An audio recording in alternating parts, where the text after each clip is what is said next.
Hello दोस्तों, मैं राज और राज इंडक्शन में आपका स्वागत करता हूं। दोस्तों, आज का जो वीडियो का टॉपिक रहेगा वो प्रेस्टीज कंपनी के इंडक्शन कुकटॉप के ऊपर में रहेगा। दोस्तों, अभी आप यहां पे फोकस कर रहे होंगे तो मेरे पास एक प्रेस्टीज कंपनी का इंडक्शन कुकटॉप का पीसीबी है। दोस्तों जो मॉडल है PIC 16 प्लस का है। इसमें प्रॉब्लम जो आ रही है दोस्तों, E5 का एरर कोड आ रहा है। क्या E5 का? तो सबसे पहले दोस्तों आपको मैं डिस्प्ले कंट्रोल पैनल में यहाँ पे जो एरर कोड यहाँ पे शो हो रहा है, यहाँ पे आपको दिखा सकता हूँ मैं। सबसे पहले मैंने इसको सप्लाई दिया। इस प्रेस्टीज कंपनी में इसमें ऑन करने के बाद एक ऑप्शन दबाना करता है। मान लो कि कोई सा भी मैं यहाँ पे स्विच दबाता हूँ यहाँ पे, तो आप देख सकते हैं डिस्प्ले में E5 का एरर कोड आ रहा है। क्या? E5।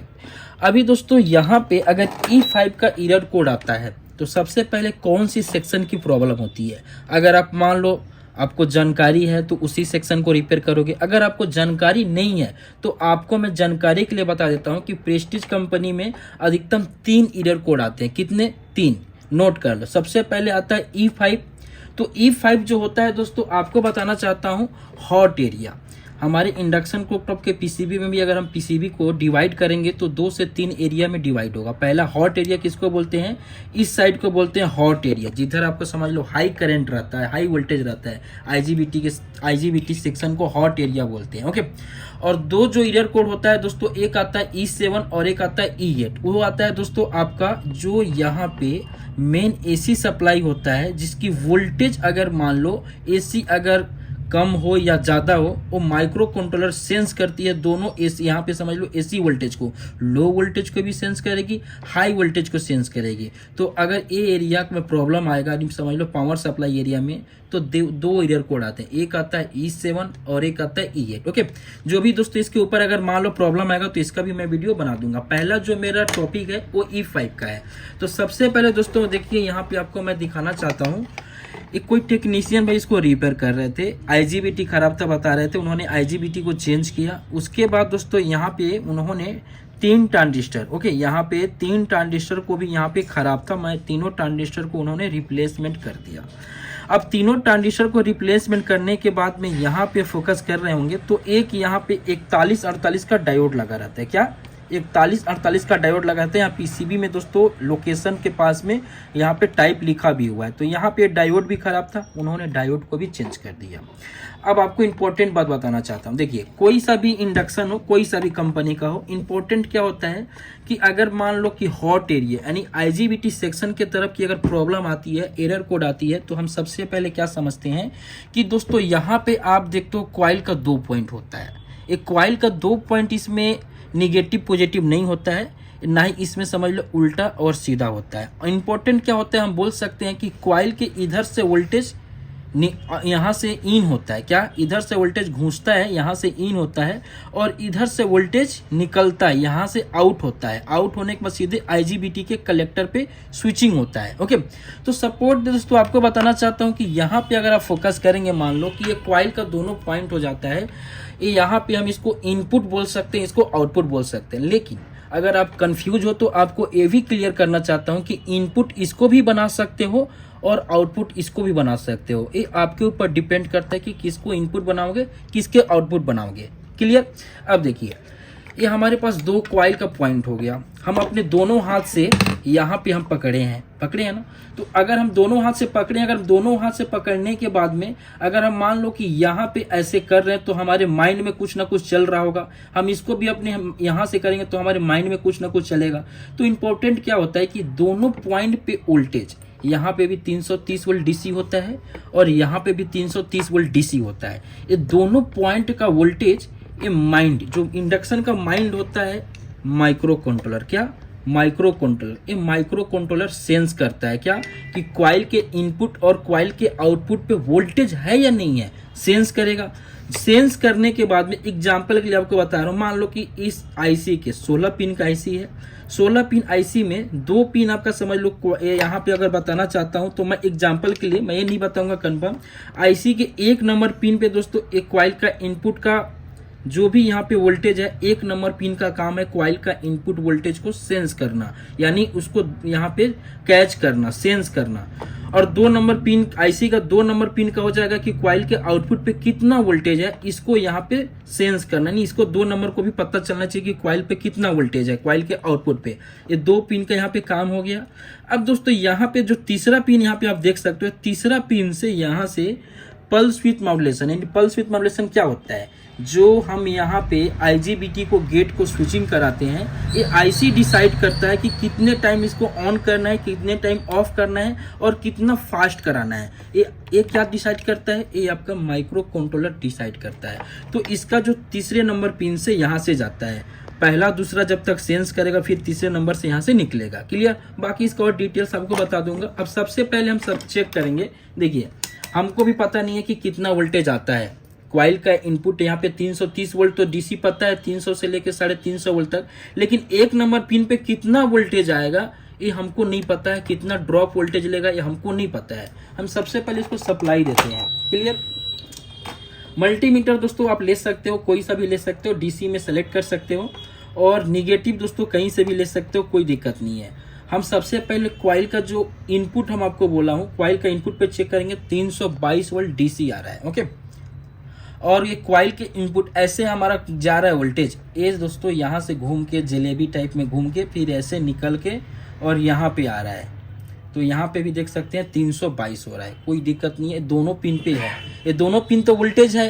अब माइक्रो कंट्रोलर को तो ही पता चलना चाहिए कि हमारे 1 नंबर पिन पे और 2 नंबर पिन पे वोल्टेज आ रहा है कि नहीं आ रहा है। तो माइक्रो कंट्रोलर को पता कैसे चलता है, तो रेजिस्टेंस के माध्यम से। देखिए यहाँ पे भी रेजिस्टेंस लगा है 820 के का और यहाँ पे भी लगा है 820 के का। ये रेजिस्टेंस के माध्यम से पता चलता है माइक्रो कंट्रोलर को। रेजिस्टेंस लगाने से दो फायदा होता है। एक तो होता है दोस्तों ये वोल्टेज और करंट को ड्रॉप करेगा, और दूसरी दोस्तों यहाँ पे जितना माइक्रो कंट्रोलर को करंट और वोल्टेज चाहिए उतना ही मिलेगा।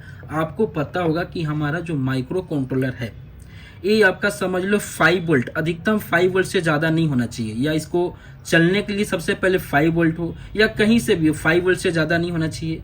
और इसका जो करंट है माइक्रो एम्पियर से लेके मिली एम्पियर तक ही रहता है। एम्पियर तक कोई सा भी माइक्रो कंट्रोलर हो वो माइक्रो एम्पियर और मिली एम्पियर तक नहीं चलता है। ओके, तो यहाँ पे मैं इसका भी क्लियर कर दूंगा। अब सबसे पहले हम 1 नंबर पिन पे और 2 नंबर पिन पे चेक करेंगे। हम सबसे पहले, हमको पता नहीं है कि 1 नंबर पिन किसका है, हम चेक करेंगे तो 1 वोल्ट आ रहा है। फिर 2 नंबर पिन पे चेक करेंगे तो यहाँ भी 1 वोल्ट आ रहा है। तो आपको पता होगा दोस्तों कि कॉइल का इनपुट और कॉइल का आउटपुट कोई सा भी इंडक्शन कुकटॉफ हो 1 वोल्ट से लेके 3 वोल्ट के करीब में आता है। तो यहाँ तक वोल्टेज आ रहा है। अब तीसरा नंबर पिन से मान लो यहाँ से ऑन करते हो, ऑन करने के बाद यहाँ से ऑप्शन देते हो तो E5 का एरर कोड आता है, लेकिन जो तीसरा नंबर पिन से आप इसको चेक नहीं कर सकते। इसके लिए आपको DOSO चाहिए। और कब, अगर मान लो ये तीसरा नंबर पिन पल्स कब जनरेट करता है, पल्स कब आउट करता है, जब तक इसके ऊपर मेटल नहीं रखोगे तब तक ये पल्स आउट नहीं करता है।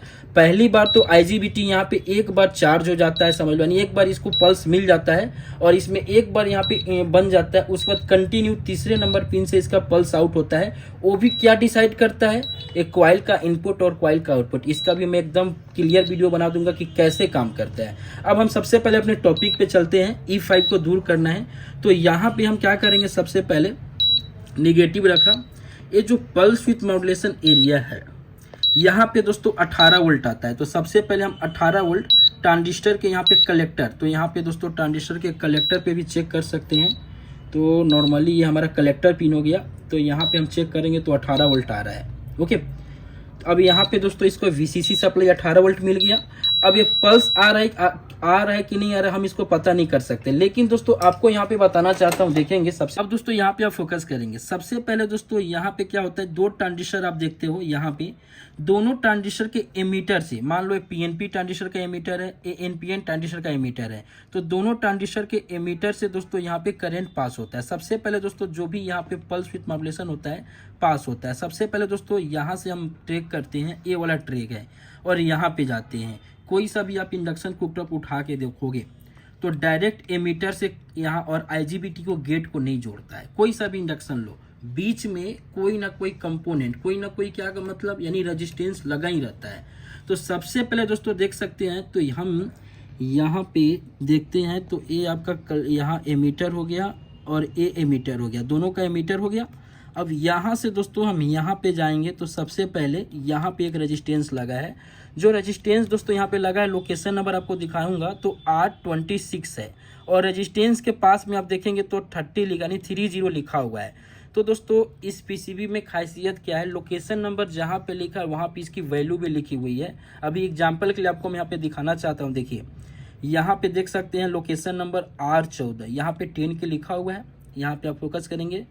वैसे ही दोस्तों हर कंपोनेंट के पास में फिर यहाँ पे देखेंगे, यहाँ पे लोकेशन नंबर क्या है C16। C से क्या होता है दोस्तों, कैपेसिटर, और इसकी वैल्यू यहाँ पे देख सकते हैं 104 का लिखा हुआ है। तो ये बात को आपको ध्यान देके रखना है कि प्रेस्टीज के इस मॉडल में इतना अच्छी बात है कि जहाँ पे इसका लोकेशन नंबर है वहाँ पे कंपोनेंट की वैल्यू लिखा हुआ है। क्लियर। हम सबसे पहले रेजिस्टेंस को यहाँ पे चेक कर लेते हैं। मल्टीमीटर को आपको रखना है किसमें, रेजिस्टेंस मोड में। अभी यहाँ पे हम चेक करते हैं तो आप देख सकते हैं हमारा मल्टीमीटर यहाँ पे जो रेजिस्टेंस यहाँ पे समझ लो ओम में बतानी चाहिए, और वो भी 30 ओम के करीब बतानी चाहिए, हमको यहाँ पे के में बता रही है। इसका मतलब क्या है दोस्तों, यहाँ का रेजिस्टेंस ओपन हो गया है। देखिए बहुत भी यहाँ पे क्वेश्चन करता है रेजिस्टेंस शॉर्ट। रेजिस्टेंस शॉर्ट नहीं होता है, खराब होने के बाद ओपन ही होता है। क्लियर। तो इस बात को आपको ध्यान देना है। मैंने रेजिस्टेंस को निकाल दिया।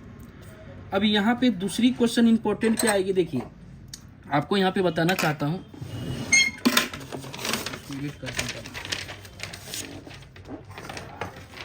चलो अभी यहाँ पे दूसरी क्वेश्चन क्या आती है, यहाँ पे आपको बता रहा हूँ।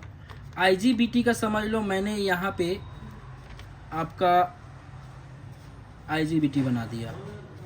ठीक है, ये समझ लो IGBT बना दिया, और IGBT का मैंने एक गेट हो गया, और ये आपका पल्स विथ मॉड्यूलेशन से यहाँ पे दोस्तों ऐसे पल्स विथ मॉड्यूलेशन से ऐसे आ रहा है। ये बीच में दोस्तों जो भी रेजिस्टेंस यहाँ पे लगा हुआ है, ये रेजिस्टेंस की सबसे पहले वैल्यू क्या होती है, तो इस रेजिस्टेंस की वैल्यू होती है 10 ओम से लेके आप यहाँ पे समझ लो 47 ओम के बीच में लगा सकते हो। ओके, कितने, 10 ओम से लेके 47 ओम के बीच में आप यहाँ पे यूज कर सकते हो, लगा सकते हो। और रेजिस्टेंस दोस्तों आपका समझ लो 1 वाट, यानी जिस दोस्तों यहाँ पे क्वार्टर वाट, यानी समझ लो क्वार्टर वाट से लेके और 0.5 वाट के बीच में लगा सकते हो। अधिकतम क्वार्टर वाट किसको बोलते हैं आपको पता होगा, पतली सी रेजिस्टेंस होती है। तो सबसे पहले दोस्तों आपको यहाँ पे बताना चाहता हूँ, यहाँ पे मान लो SMD रेजिस्टेंस लगा है, तो आपके पास SMD रेजिस्टेंस नहीं है, तो हम सबसे पहले आपको यहाँ पे मेरे पास 10 ओम का रेजिस्टेंस है, तो मैं इसको देख सकते हैं कि 10 ओम का रेजिस्टेंस को कैसे लगाता हूँ। यहाँ पे सबसे पहले IGBT को किस में दे दिया, गेट में दे दिया। क्लियर। और गेट में देने के बाद इस पॉइंट को मैं सोल्डिंग कर देता हूँ। यहाँ पे आपको दोनों को शॉर्ट नहीं कर देना है, तो शॉर्ट कर दोगे तो रेजिस्टेंस लगाने के कोई मतलब नहीं होगा।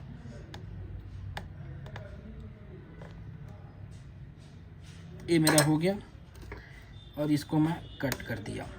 अब देख सकते हैं दोस्तों मैंने यहाँ पे लगा दिया। अब इसको मैं सप्लाई देता हूँ,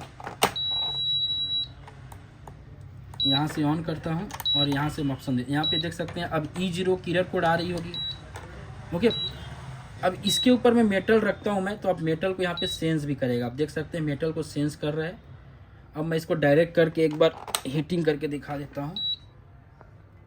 अब यहाँ पे एम्पियर मीटर पे फोकस करेंगे तो यहाँ पे 2.9, इसका कंफर्म एम्पियर नहीं है। जैसे नॉर्मली ऐसे चेक करते हैं, एम्पियर को कंफर्म कब चेक करते हैं, जब पूरी इंडक्शन को कैबिनेट में फिट कर दो, उसके बाद एम्पियर को कंफर्म करो। क्लियर। तो यहाँ पे देख सकते हैं दोस्तों मैंने यहाँ पे 10 ओम का रेजिस्टेंस लगा दिया। अगर आपके पास SMD रेजिस्टेंस ना हो फिर भी यहाँ पे दोस्तों आप समझ लो डीप वाला रेजिस्टेंस लगा सकते हो, 10 ओम से लेके 47 ओम के बीच में लगा सकते हो। और दूसरी दोस्तों अगर आपके पास 10 ओम का भी रेजिस्टेंस नहीं है लेकिन आपको ज़रूरी है कस्टमर को देना, तो कुछ मत करो, यहाँ पे दोनों पिन को शॉर्ट कर दो। ओके, यानी रेजिस्टेंस को शॉर्ट कर दो, बाईपास कर दो, दे सकते हो, लेकिन वैसे नहीं करना चाहिए, रेजिस्टेंस लगा के ही देना चाहिए। बाकी दोस्तों वीडियो कैसा लगा आप मेरे को कमेंट में बताना। वीडियो देखने के लिए दिल से धन्यवाद। अगर आप मान लो पहली बार मेरे चैनल पे विजिट कर रहे हो, वीडियो आपको पसंद आ रही होगी, तो इस चैनल को दोस्तों सब्सक्राइब करें। थैंक्स फॉर दोस्तों वीडियो देखने के लिए।